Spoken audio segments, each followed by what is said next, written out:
देखिए, जातीय जनगणना का जहाँ तक सवाल है, माननीय प्रधानमंत्री जी का अभिनंदन जितना भी करें वह कम होगा। जिस तरह से माननीय प्रधानमंत्री जी जातीय जनगणना पूरे देश में कराने का फैसला लिया है, इससे हर समाज में हम समझते हैं कि उत्साह का माहौल है, सभी प्रसन्न हैं और सभी समाज के व्यक्ति का गणना भी होगा और उसकी क्या आर्थिक स्थिति है इसका भी पता लगाया जाएगा। और जब तक हमको आर्थिक स्थिति का पता नहीं चलेगा तब तक हम समाज को कैसे मजबूत करेंगे। इसलिए गंभीर विषय है जो माननीय प्रधानमंत्री लाए हैं, ये पूरी तरह हम समझते हैं कि स्वागत के योग है। और कौन व्यक्ति क्या कहते हैं, सबका अपना अपना विचार हो सकता है। मैं सीधे तौर पे कहना चाहता हूँ कि माननीय प्रधानमंत्री जी का इससे बेहतरीन फैसला नहीं हुआ है, काफ़ी हर समाज के लिए फैसला हुआ है। और इसका क्रेडिट जो लोग लेना चाह रहे हैं, बिहार में भी कुछ लोग कूद रहे हैं, पटाखे फोड़ रहे हैं, उनको पता होना चाहिए जब उनकी सरकार केंद्र में थी तब कान में तेल दे करके सोए हुए थे। आज जब माननीय प्रधानमंत्री फैसला लिए हैं जातीय जनगणना का तो उनको पेट में दर्द हो रहा है, क्रेडिट लेने की कोशिश कर रहे हैं। ये कोई क्रेडिट नहीं मिलने वाला है। एक से एक बड़े बड़े काम हमारी सरकार कर रही है और माननीय प्रधानमंत्री खास करके बिहार पर विशेष फोकस करने का काम कर रहे हैं, विशेष ध्यान दिए हुए हैं, जिसका नतीजा ये आने वाला है कि 2025 का जो चुनाव होने वाला है इसमें 225 से ज़्यादा हम लोग जीतेंगे और आरजेडी 2 अंक में नहीं जाएगी। यही हाल आरजेडी का होने वाला है। आरक्षण लागू होना चाहिए या नहीं? देखिए, इस बात पे हमें कहीं नहीं जाना चाहते हैं। प्राइवेट सेक्टर, प्राइवेट लोगों की मर्जी का काम है, उस पर हम कानून थोप नहीं सकते हैं। ये अपना अपना विचार है। अगर प्राइवेट सेक्टर के लोग कोई चाहेंगे कि हम आरक्षण दें तो उनकी मर्जी है। हम प्राइवेट पे अलग से थोपेंगे कानून, ये उचित नहीं है। न्यायपालिका में भी लागू करने की बात कर रहे हैं, न्यायपालिका के अंदर भी बोल रहे हैं कि लागू करवाएंगे हम। देखिए, अपना अपना डिमांड है। कुछ लोग लगे हुए हैं कि समाज में हम विवाद फैलाएं, समाज को बरगलाएं, समाज को गुमराह करें और सिर्फ ये वोट के लिए तरह तरह का अफवाह फैलाने का काम करते हैं, गुमराह करने का काम करते हैं कि हम तुम्हारे लिए ये करने वाले हैं। कहीं न कहीं लोग समाज को तोड़ना चाहते हैं क्योंकि विरोधी देख रहे हैं और खास करके आरजेडी के लोग देख रहे हैं कि पूरा देश में सनातनी एक प्लेटफॉर्म पे खड़ा हो रहा है तो इनका जनाधार खिसक रहा है, इनका जमीन खिसक रहा है। इसलिए ये लोग षड्यंत्र कर रहे हैं कि समाज को तोड़ो, जाति को तोड़ो, वर्ण व्यवस्था को तोड़ो। इसमें लगे हुए हैं समाज को तोड़ने में, जो समाज कभी टूटने वाला नहीं है। सर, नेता प्रतिपक्ष ने कहा है कि थकाऊ उबाऊ सरकार को जो है 2025 में उखाड़ के फेंक कर तो जंगल राज को ले आएंगे।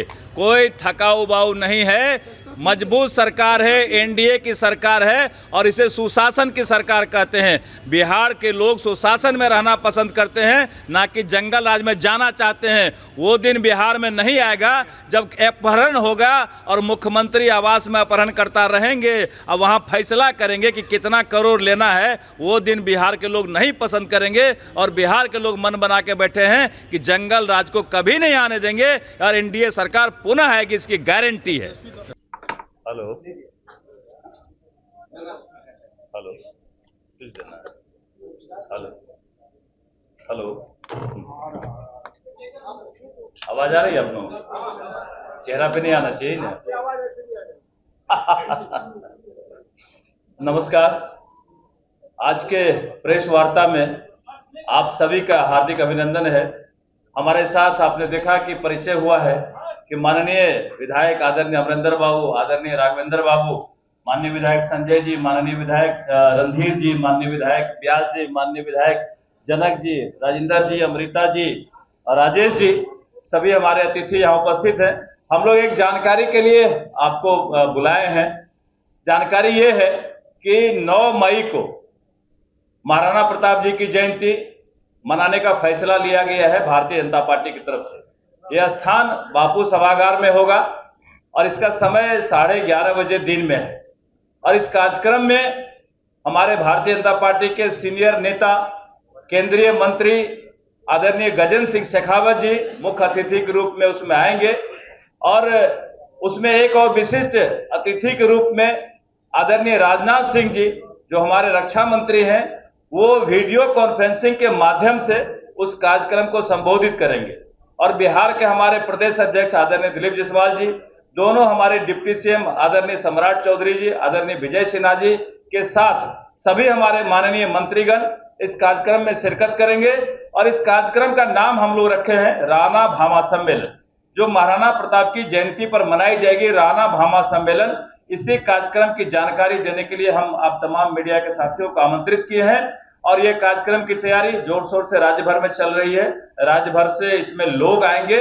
सभी लोगों को हमने आमंत्रित किया कि राणा भामा सम्मेलन में बड़ी संख्या में लोग आए, इस कार्यक्रम को सफल बनाए। और आपसे भी निवेदन है कि जानकारी आप ग्रहण करें और आपके माध्यम से राज्य के लोगों को पता चले। धन्यवाद। पनोरमा ग्रुप, जो सोचता है वो करता है। आपके अपने सपनों का आशियाना। ये लो मुंह मीठा करो, आज मैंने अपना जॉब छोड़ दिया। अब हम पूर्णिया वापस जाएंगे। जॉब छोड़ दिया है? मतलब ये घर कैसे चलेगा? हम करेंगे क्या? और माँ बाबूजी क्या बोलेंगे? इसलिए मैं एक और मिठाई का डब्बा लाया। अपने बिजनेस के लिए लोन अप्रूव हो गया। अरे लोन अप्रूव हो गया वो तो ठीक है, लेकिन पूर्णिया में हम रहेंगे कहाँ? अपना घर भी तो नहीं है वहां। इसलिए तो एक और मिठाई का डब्बा अलग से लाया हूं। हमने पूर्णिया में घर ले लिया है, पूर्णिया के ई होम्स पैनोरमा में। पूर्णिया में पैनोरमा ग्रुप लेकर आए हैं ई होम्स पैनोरमा। बड़ा घर, आलीशान जिंदगी और अत्याधुनिक सुविधाओं के संग। अरे अरे, अब क्यों मुंह मीठा करवा रही हो? क्योंकि हम घर वापसी जो कर रहे हैं। घर वापसी की खुशी पूर्णिया में ई होम्स पैनोरमा के संग। ई homes panorama, luxurious lifestyle redefined.